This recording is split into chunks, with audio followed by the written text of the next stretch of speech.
Hola, bienvenidos a esta presentación. Existe abundante evidencia de los beneficios de usar fuentes orgánicas, como los estiércoles, para aportar nutrientes a los cultivos. Además de suministrar nutrientes, tales materiales contribuyen materia orgánica de variada composición que ayuda a mejorar los suelos.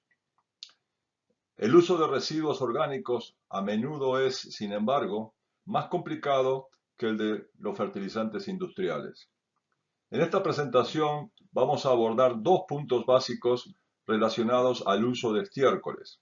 El primero tiene que ver con el uso de estiércoles como sustitutos de fertilizantes industriales y el segundo con los problemas ambientales causados por la aplicación irracional de los estiércoles. Lo que denominamos estiércol puede incluir diferentes combinaciones de excrementos, orina, cama y paja que dependen de los animales y sistemas de manejo involucrados. La composición de los estiércoles, incluyendo su contenido de agua, es muy variable, como vemos en esta tabla que muestra los valores para 6 clases de animales. Observen especialmente los datos relacionados con las aves, que difieren bastante de los otros animales. Supongamos que queremos aplicar 100 kilos de nitrógeno por hectárea y tenemos a disposición dos fuentes de nitrógeno, la urea y el estiércol de ganado bovino para carne, es decir, un estiércol sólido. Si queremos usar urea como fuente de nitrógeno, sabemos que para obtener 46 kilos de nitrógeno necesitamos 100 kilos de urea, entonces para obtener los 100 kilos de nitrógeno que deseamos vamos a necesitar 217 kilos de urea. La concentración de nitrógeno en la urea es constante y podemos pesar y manipular las bolsas con el fertilizante. Entonces se trata de aplicar dicha cantidad de la manera más uniforme y adecuada posible y en relativamente poco tiempo el nitrógeno va a estar disponible en el suelo. Si en cambio queremos usar el estiércol, surgen de inmediato una serie de interrogantes importantes. Primero, ¿cuánto nitrógeno disponible para las plantas contiene el estiércol? Esta pregunta se puede contestar en parte mediante un análisis del estiércol, pero sabemos que, a diferencia de la urea, no todo el nitrógeno va a estar disponible inmediatamente. Segundo, la disponibilidad del nitrógeno del estiércol depende de transformaciones biológicas que no son tan rápidas como la hidrólisis de la urea, siendo necesaria una estimación de dicho tiempo. Tercero, aparte del nitrógeno, este material contiene otros nutrientes cuyas concentraciones debemos conocer, ya que su aplicación descontrolada puede acarrear problemas ambientales serios. Y cuarto, una vez que tenemos una estimación de la cantidad de estiércol a aplicar, debemos pensar en cómo vamos a pesar y aplicarlo, ya que va a ser más engorroso que manejar bolsas de urea. Averiguar el contenido nutricional de los estiércoles no es una tarea fácil. Se requiere primero localizar laboratorios que realicen ese tipo de determinación y determinar el costo de los análisis y la logística del envío de las muestras y recepción de los resultados, incluyendo el intervalo de tiempo entre el envío y la recepción de los resultados. Luego hay que asegurarse que las muestras que se envíen sean representativas de los estiércoles que nos interesan. Este aspecto es muy importante por la alta variabilidad espacial y temporal de los estiércoles. Para minimizar la variabilidad de los resultados, hay que obtener muestras compuestas formadas a partir de muchas tomas o submuestras. Y lógicamente necesitamos interpretar los resultados. ¿Qué significan los números que nos manda el laboratorio? Así se vería un reporte con los resultados analíticos en que seleccionamos 5 componentes: el nitrógeno total, el nitrógeno como amonio, fósforo, potasio y el contenido de agua. Observen que los resultados están expresados en base fresca, es decir, con el contenido de agua original de la muestra. La última columna a la derecha muestra las cantidades de nutrientes por tonelada de estiércol fresco. Enfoquémonos primero en el nitrógeno. Las formas principales en las que el nitrógeno está presente en los estiércoles son amonio, urea y nitrógeno orgánico sólido. El nitrógeno amoniacal, presente como tal en el estiércol o formado a partir de la transformación rápida de la urea, está disponible fácilmente para las plantas cuando se incorpora al suelo. Sin embargo, una alta proporción del nitrógeno amoniacal se puede volatilizar rápidamente como amoníaco si queda expuesto al aire en condiciones que favorecen el secado del estiércol.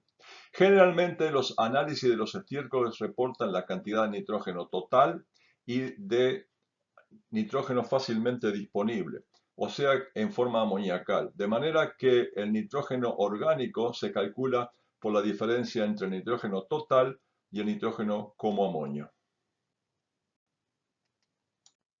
El nitrógeno en el estiércol que va a estar disponible para las plantas corresponde al nitrógeno disponible como amonio más el nitrógeno orgánico disponible.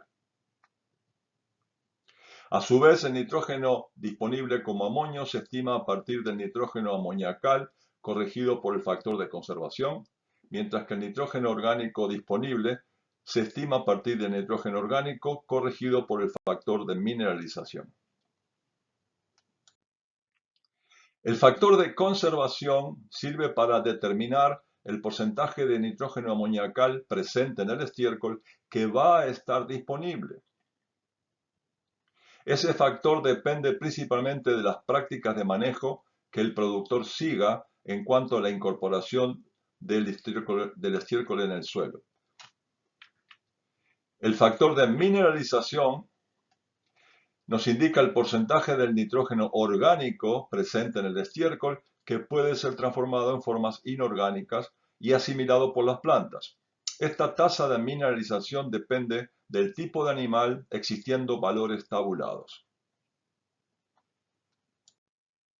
Vemos acá valores del factor de conservación del amonio usados para estiércol sólido en Maryland, Estados Unidos. Podemos observar las diferencias entre sistemas de labranza. La conservación del amonio es más baja, o sea que las pérdidas como amoníaco son mayores con labranza de conservación, porque la ausencia de labores de incorporación del estiércol al suelo favorecen la volatilización del amoníaco. Por otro lado, observamos que a medida que aumenta el tiempo entre la aplicación del estiércol y su incorporación, las pérdidas de amoníaco aumentan hasta que después de 3 días transcurridos entre la aplicación y la incorporación, o cuando se practica labranza cero, se espera recuperar solo alrededor del 35% del nitrógeno presente como amonio. Vale señalar que los factores de conservación del amonio no consideran la lluvia. Los factores pueden ser mayores a los esperados si llueve enseguida después de la aplicación. En esta tabla vemos ahora los valores de los factores de mineralización para estiércoles de bovinos de carne, aves y equinos aplicables para 3 intervalos de aplicación. Por ejemplo, para el estiércol de ganado de carne, vemos que en el año de la aplicación podemos esperar que se mineralice 35% del nitrógeno orgánico presente, mientras que un año después el factor se reduce al 18% y en el segundo año después de la aplicación solo esperaríamos que el 9% del nitrógeno orgánico se mineralizara. Es decir, la tasa de mineralización del nitrógeno orgánico no es constante, sino que va disminuyendo con el tiempo.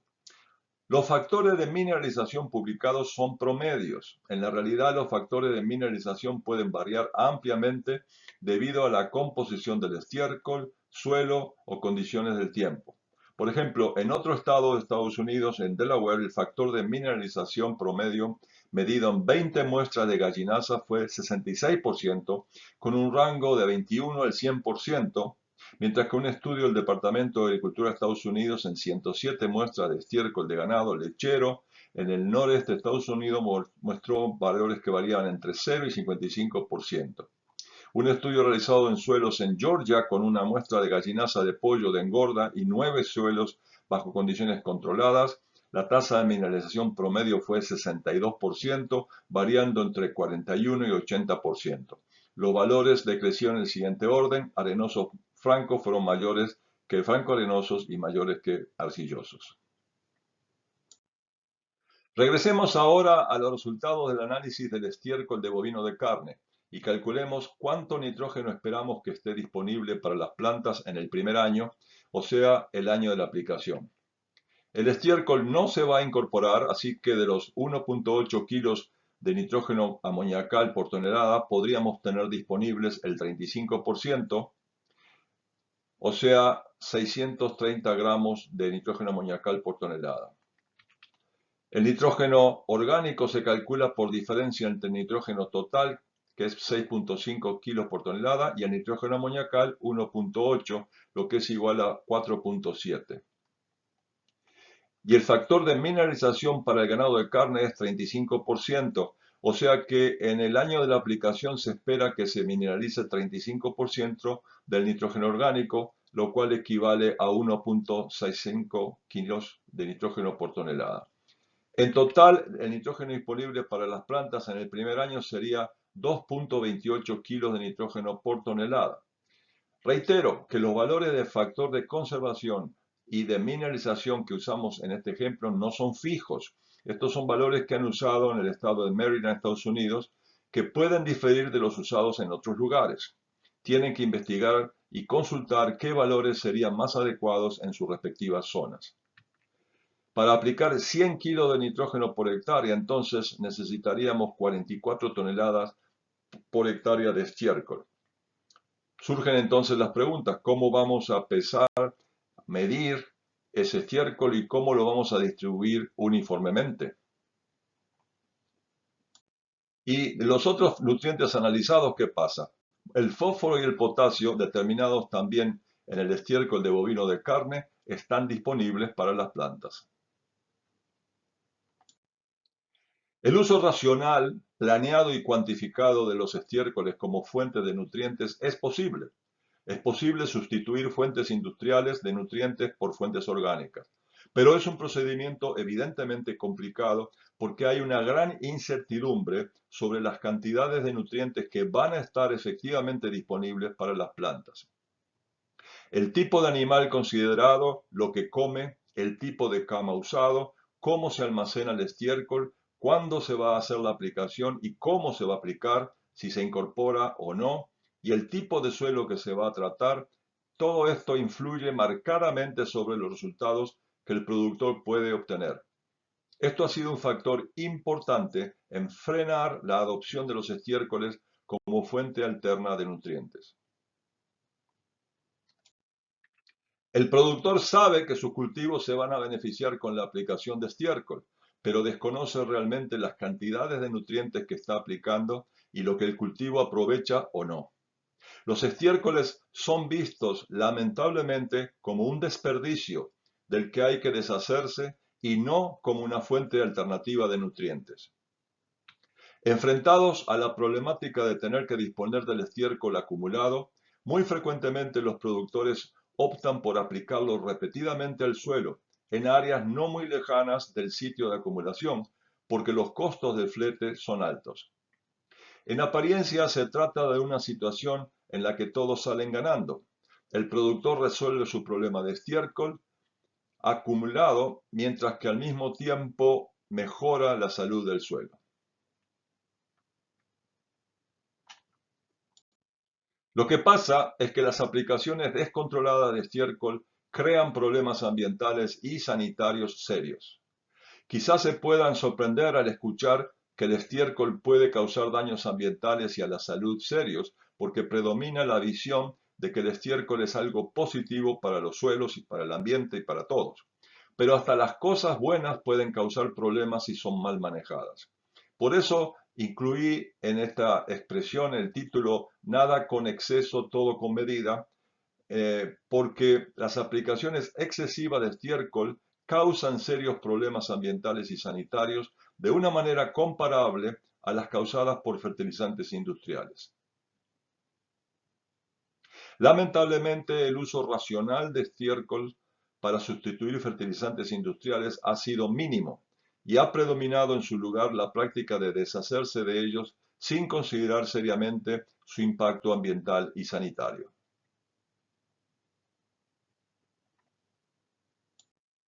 El mal manejo de los estiércoles, especialmente cuando involucra la aplicación repetida y en dosis altas a un mismo terreno, ha estado relacionado con problemas muy serios, entre los que destacan el aumento en las emisiones de amoníaco, óxido nitroso y metano, la contaminación de aguas subterráneas por nitrato y las pérdidas de nitrógeno y fósforo a aguas superficiales, ocasionando su eutrofización.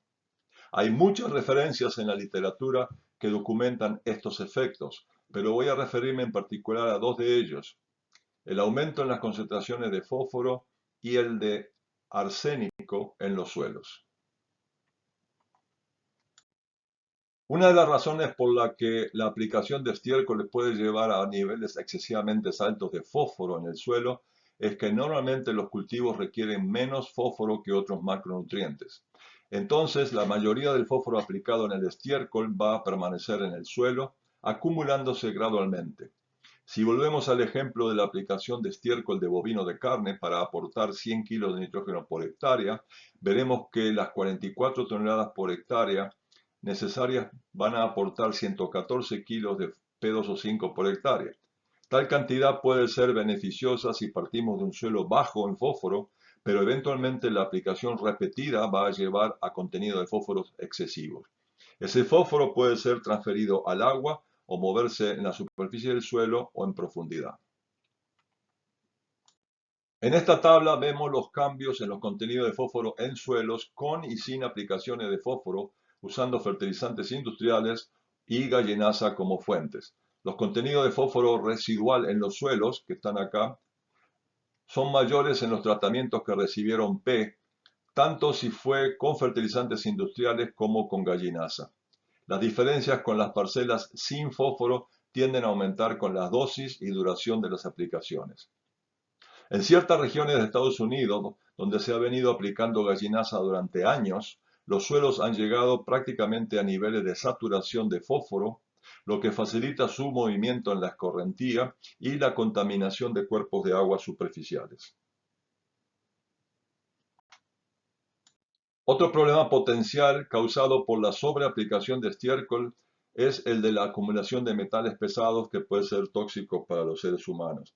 En Estados Unidos se ha venido usando arsénico en aditivos para promover el crecimiento de pollos. Ese arsénico aparece en la gallinasa y contamina los suelos, como muestran estos datos. En este caso, la aplicación de alrededor de 20 toneladas de gallinasa por hectárea por año durante 25 años triplicó el contenido de arsénico total en el suelo. En resumen, cuando los productores tienen que deshacerse de estiércol acumulado, pueden usarlo como sustituto de fertilizantes industriales o simplemente tirarlo en áreas que les sean convenientes. El uso de los estiércoles como fuente de nutrientes alternativas está limitado por la alta incertidumbre en cuanto a su composición y a la cantidad de nutrientes que va a estar disponible para las plantas. Descargar estiércoles descontroladamente sobre el terreno es una práctica de manejo irracional que agrava seriamente sus efectos ambientales adversos y debe ser evitada.